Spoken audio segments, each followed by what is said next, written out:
Today we're going to cook up some garbanzo beans, also known as chickpeas.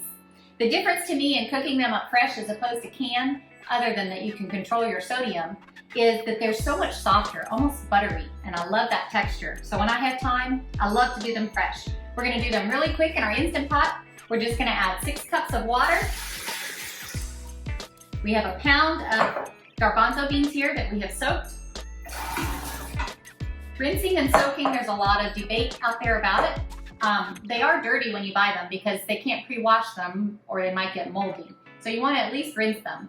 It does seem to cut down on the cooking time when they're rinsed. Also, it helps to work on those indigestible sugars in them that can make you gassy.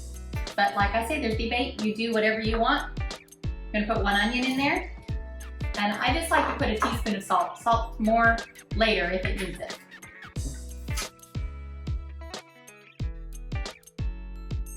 We want to make sure we're turned to sealing, and we're going to set it on high pressure. I like to cook mine for 20 minutes because I like to get them really good and soft.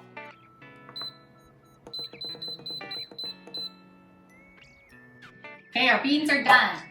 They look fantastic. I just want to show you how soft they are. You can just like squeeze them. Here's a canned one. I have to push really hard to get it to squeeze. I'll show you with the fork here. See how that mashes right down and it's just creamy? This one, you gotta put some force on it and it's more dry. So that's kind of the difference between cooking them up fresh or just using the canned. I use the canned a lot, I'm not saying I don't, because sometimes you just don't have time to get them made up. I hope you'll subscribe to my YouTube channel and watch for some recipes that I'm gonna make with these garbanzo beans.